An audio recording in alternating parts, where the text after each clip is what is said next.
كده يا حبايبي انا طلعتها من التلاجة. بسم الله ما شاء الله، اللهم صل على النبي. شايفين؟ اقسم بالله بتتقلب اهي، يعني ماسكه نفسها حجرايه يعني، وفي نفس الوقت ناعمه. بسم الله ما شاء الله زي ما احنا شايفين اهو. بسم الله ما شاء الله، اللهم صل على النبي. يعني جميله جدا، ولا فيهاش اي ميه ولا اي بخار خالص نهائي. كل جامده كده وجميله. انت لو عملتها بطريقتي كده جميله ليكي يعني، بصراحه احسن من الطريقه اللي هي العاديه بيبقى فيها ميه. فده مش بتبقى مستحبه في الزبادي عامه يعني. عشان تخليها بالمنظر ده تمشي عليها بمعلقه النشا، او الحل التاني ان انت هتعملي تسيبي اللبن بتاع ربع ساعه يغلي. وطبعا مش هتلاقي في اللبن اي حاجه لان كله هيتبخر، يعني هيبقى الكميه بتاعتها قليله. فكده معلقه الحليب بتبقى جميله جدا وبتغلي، ومبقاش اي لا طعم ولا اي حاجه باينه ان انت حاطه نشا، لان انا وريته لكم عامله زي ما يكون لبن عادي، يعني حليب عادي ما فيهوش اي حاجه. واشوفكم ان شاء الله كده في فيديو اخر من مطبخنا الشعبي، والسلام عليكم ورحمه الله وبركاته. السلام عليكم ورحمه الله وبركاته. طبعا احنا النهارده معايا ريت اللبن اهو زي ما انتم شايفين، دسم لبن جاموسي او حليب جاموسي. طبعا الناس العرب بيقولوا عليه حليب، فلازم يكون دسم. هنعمل بيه ايه النهارده؟ هنعمل بيه زبادي. ليه الزبادي بتفشل وناس كتير بتشتكي ان يعني بتبقى الكوبايه تحت منها كده ميه؟ لا، احنا النهارده هنعمل طريقه عمر الزبادي كلها يعني مش هتفشل ابدا، بالعكس تقعد عندك يعني لغايه اخر كوبايه كده سليمه وما فيهاش اي ميه خالص. بايه بقى؟ بالمعلقه دي، معلقه نشا كبيره على لتر لبن، على كل لتر لبن معلقه نشا اهي على البارد، وهنقلبها. طب افرض انا مش عايزه احط نشا واللبن اصلا فيه نسبه ميه، يعني فيه نسبه كل ما بتغلي كل ما بيطلع بخار الميه.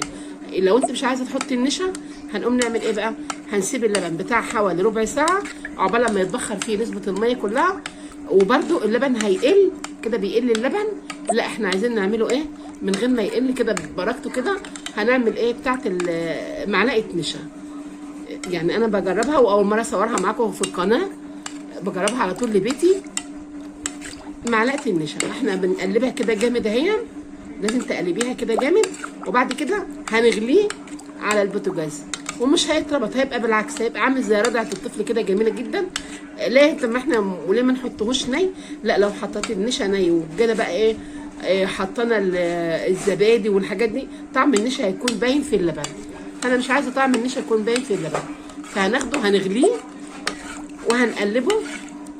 بس بعد ما نفك منه ايه النشا خالص هنحطه على البوتاجاز. انا عايزه ايدك على طول يا حبيبه قلبي تقلب، يعني يقلب كده على طول، مش عايزاك تسيبي المعلقه من ايدك عشان ما يتكتلش من تحت. لا احنا عايزين كده يتقلب كده عقبال ما يفور معانا. عايزين اللبن كده يتكتل، يعني ما نسيبوش يتكتل من تحت.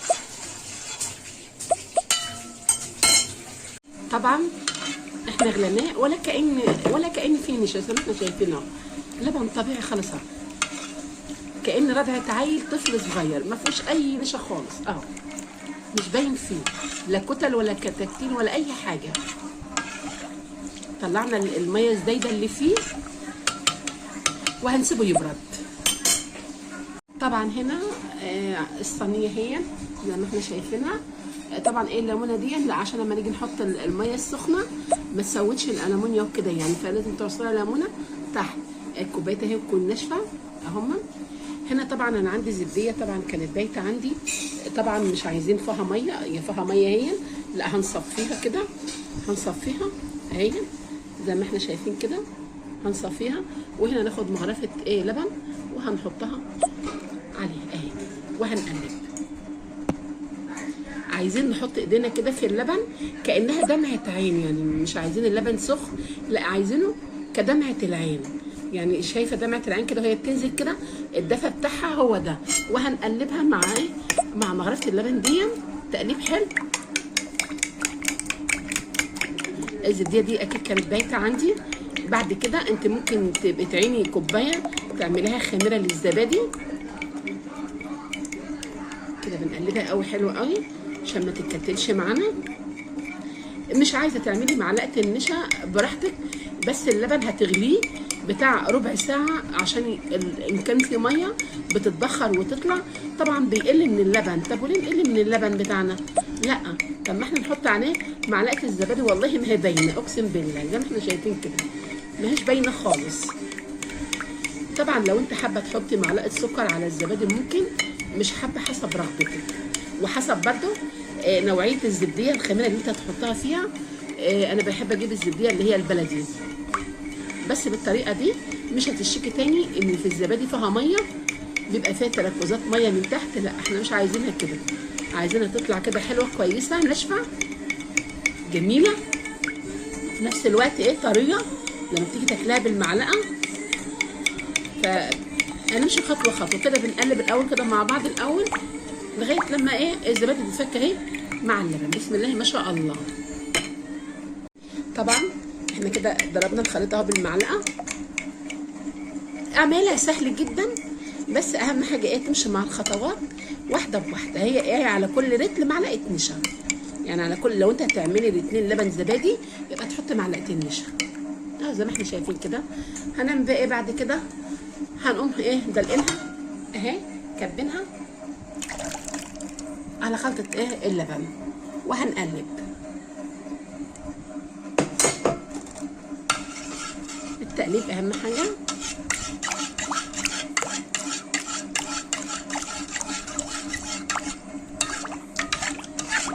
زي ما احنا شايفين كده. بسم الله ما شاء الله.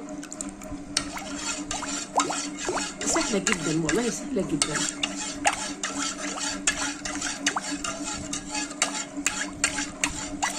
طبعا انا ولعت الفرن 10 دقايق وطفيت. وهي بتتحط في الصيف من 3 ل 4 ساعات، انما في الشتاء ممكن تاخد من 5 ل 8، يعني 8 ساعات في الشتاء. انما عشان احنا الجو حر يعني وكده، لا بتاخد 3 ساعات مش اكتر، او 4 بالكتير. طبعا هنا جاهزين اهون. هنحطها فين؟ هنصبها كده. بسم الله ما شاء الله. ولا كأن احنا عاملين فيها اي نشا ولا اي حاجه. لبن زي ما احنا شايفين اهون، حليب طبعا اهم حاجه ان هو يكون دسم. طبعا احنا هنا بالمصري هنا نقول لبن جاموسي. اللبن الجاموسي هو يعني بنعتبر بنجيبه من في منطقه هنا ارياف بنجيب منها، يعني مزرعه، او ممكن تجيبيه من عند بتاع اللبن، بس قولوا لي انا عايزه لبن جاموسي.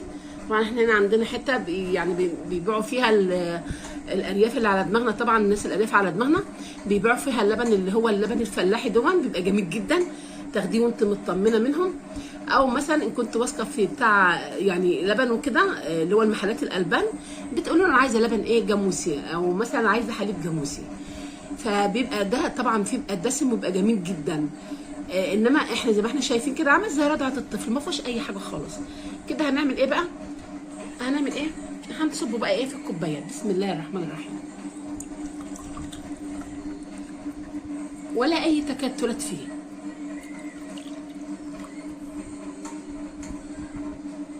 بسم الله ما شاء الله. شايفين؟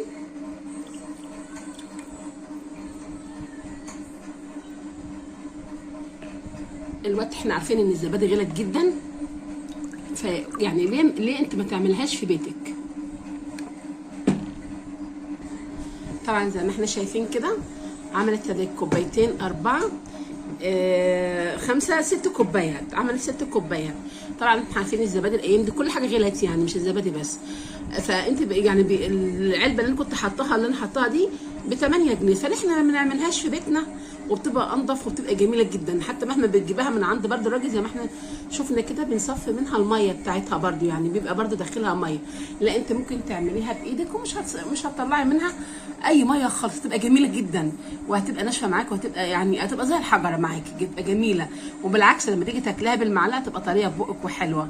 بس المشكله ان هي مش هيبقى فيها ميه خالص. انت مش حابه تعملي النشا زي ما انا قلت لك في الاول، لا نعملها بالطريقه بقى تغلي بتاع ربع ساعه قبل ما الميه اللي في اللبن او اللي في الحليب يتبخر ويطلع وكده، هيقل من قيمه اللبن.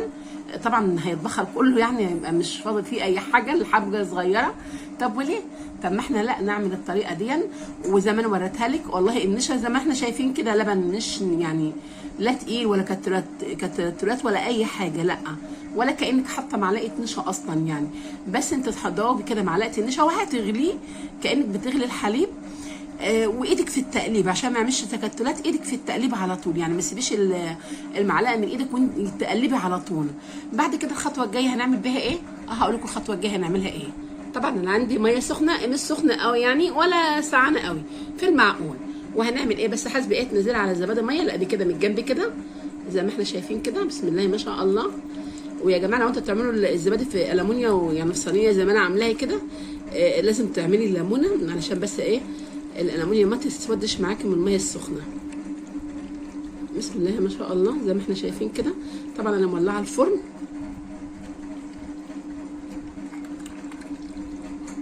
حاسبه وانت بس ايه بتنزلي كده الميه، ما تنزليش على الزبادي عشان ما تدخلهاش ميه. طبعا كده حطينا خلاص الميه سخنه، مش سخنه قوي يعني عشان احنا في الصيف اصلا كمان. في المعقول يعني، في المعقول.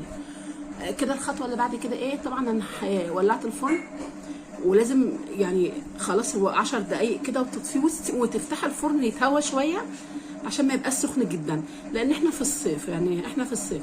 بعد كده هنغطيها وهندخلها الفرن 4 ساعات، وهوريها لكم قبل ما ادخلها التلاجة.